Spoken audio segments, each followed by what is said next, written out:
Julius Malema de l'Afrique du Sud, un homme très fort, président du parti politique IFF, pas très content à l'égard des Israéliens sur ce qui se passe à Gaza. Il n'a pas mâché ses mots. Suivant. Vous ne devez jamais permettre aux aînés de commettre des erreurs sans que vous, les jeunes, ne les dénoncez.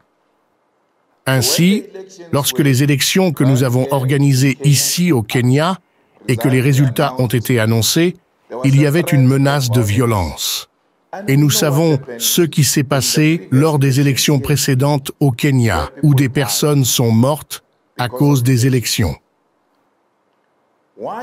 Pourquoi les élections en Afrique devraient-elles être associées à la mort? Parce que la démocratie n'est pas la mort. La démocratie, par tous les moyens, c'est donc le droit de partir et de laisser une belle vie. Et la plupart des camarades du parti du camarade Raila Odinga n'étaient pas contents de moi quand je disais « Vous n'allez pas faire de violence au nom des élections et au nom de l'honorable Raila Odinga. Parce que personne ne doit mourir après les élections. » Même lorsque Raila Odinga est volé et trompé avec des preuves évidentes. Personne ne doit mourir. Volé avec des preuves à la lumière du jour. Personne ne doit mourir. Pourquoi des gens devraient-ils mourir parce qu'on vous vole des élections? Ce sont des systèmes au Kenya où des différends peuvent survenir. Et puis, une fois que l'arbitre final a pris une décision finale, quant à savoir si nous en sommes satisfaits ou non, nous devons l'accepter. Ces clowns en Amérique se volaient tout le temps. Je veux dire, Trump avait l'impression d'être volé. Il a même dit d'arrêter de compter, d'arrêter de compter, d'arrêter de compter parce qu'il a dit qu'on vous volait. Ensuite, ils sont allés à l'assaut, quelle que soit la tempête, mais ils sont revenus à leur siège et ont dit « Non, non, non, non, non, cela ne se passe pas ainsi en Amérique, où nous prenons d'assaut les choses et où des gens meurent au nom des élections. Donc, si nous disons que nous sommes égaux comme eux, nous voulons être menés au même niveau qu'eux. La violence n'est pas une option basée sur le résultat électoral et ne doit jamais l'être. Pourquoi la violence n'est-elle pas une option ? Ça va être noir sur la violence noire. Et vous pouvez dire que vous êtes panafricaniste et être prêt à tuer un autre Africain sur la base d'élections si l'on veut que le président Raila Odinga devienne un jour président du Kenya. Personne, aucune tricherie n'arrêtera cela. Ils peuvent réussir maintenant. Cela finira par arriver. Alors ceux qui ne sont pas satisfaits de moi me disent de m'y retirer de la politique kenyane. Ce n'est pas l'Afrique du Sud, c'est ma maison, c'est ma politique. La politique du Kenya est ma politique. De la même manière que la politique de l'Afrique du Sud vous appartient. Toute déstabilisation dans n'importe quelle partie de l'Afrique nous affecte. Je célèbre la victoire du Niger comme si c'était la mienne, car tout ce qui chasse les Français de notre continent mérite d'être célébré par nous tous. Et c'est pourquoi je célèbre cela. Maintenant, ceux du président Ruto ne sont pas non plus contents de moi pour ce que j'ai dit. Pourquoi diriez-vous que vous êtes panafricaniste? Parce que le panafricanisme est rendu nécessaire par le fait que nous sommes une nation opprimée. Nous sommes une nation abattue. Nous sommes une nation rejetée en tant qu'Africains. Et tous ceux qui sont rejetés devraient trouver en nous de la sympathie parce que nous savons ce que signifie être rejeté. Maintenant, les Palestiniens sont rejetés, isolés. Ils ont été tués sur leur propre terre.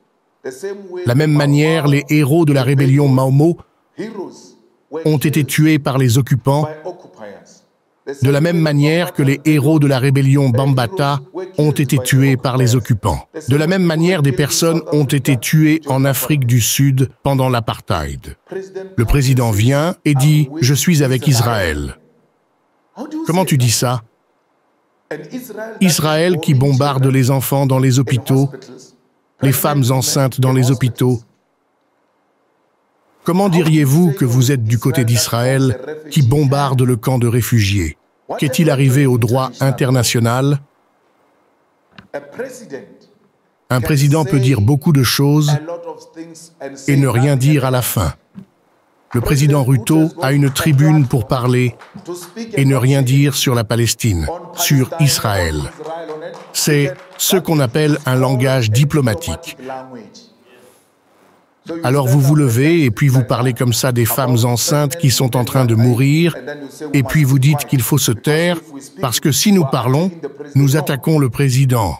Oh là là! Non, non. Un panafricaniste, lorsqu'il voit des enfants se faire, un panafricaniste, lorsqu'il voit des occupants tuer les propriétaires légitimes de la terre, ne pourront jamais sympathiser avec de telles personnes. Les Palestiniens ne peuvent rien me donner. Ils ne peuvent pas m'acheter même s'ils le voulaient. Ils ne sont pas en mesure de donner quoi que ce soit à qui que ce soit. Ils sont dans une situation difficile. À l'âge de 9 et 10 ans, la police a fait une descente chez moi. Des policiers nous ont trouvés en train de dormir. Ils recherchaient des jeunes garçons et des hommes. Chez moi, il n'y avait pas d'hommes, il n'y avait que des femmes. Ma grand-mère a eu 9 enfants, dont 8 femmes. Quand ils ont envahi la maison pleine de monde, ils n'ont pas pu trouver d'hommes. Et ces policiers masculins ont dû déshabiller ma mère et lui enlever ses vêtements devant moi pour qu'il puisse confirmer si c'était une vraie femme. Si vous avez vécu cette expérience, vous saurez ce que vivent les Palestiniens. L'expulsion forcée est ce que nous avons vécu en Afrique du Sud. Nous savons ce que cela signifie.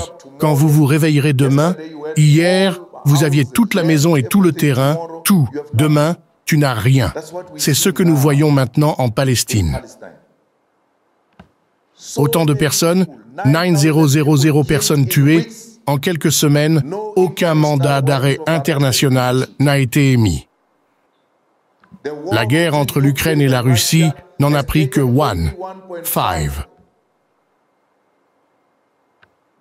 500 personnes sont mortes en Ukraine, 9000 en Palestine. Pourtant, il existe un mandat d'arrêt contre le président Poutine. Il n'a jamais bombardé un hôpital, il n'a jamais bombardé un camp de réfugiés. Laissez-moi vous dire que même si le président du Hamas se rend dans un camp de réfugiés, vous n'avez aucune raison de bombarder un camp de réfugiés. Une fois qu'il se retrouve dans un camp de réfugiés, c'est fini. Vous êtes comme les gars, vous devez arrêter, vous devez trouver un autre moyen pour aller l'emmener là-bas.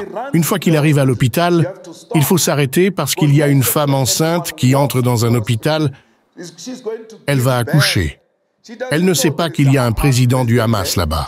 Elle ne fait pas partie de ceux qui ont fait en sorte que le président du Hamas soit hospitalisé. Elle est tuée sans raison.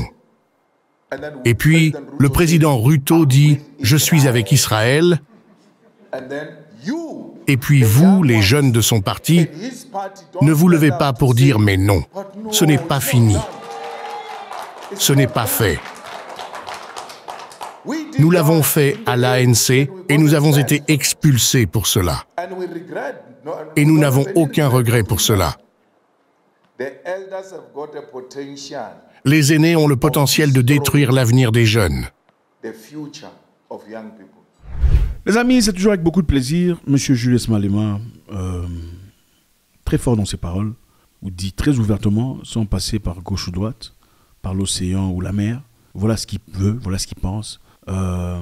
Faites-nous savoir ce que vous en pensez. Quelle est votre prise par rapport à ça? Est-ce qu'il fait un peu trop? Est-ce que c'est exagéré? Est-ce que la dose est un peu trop? Est-ce qu'il risque quelque chose?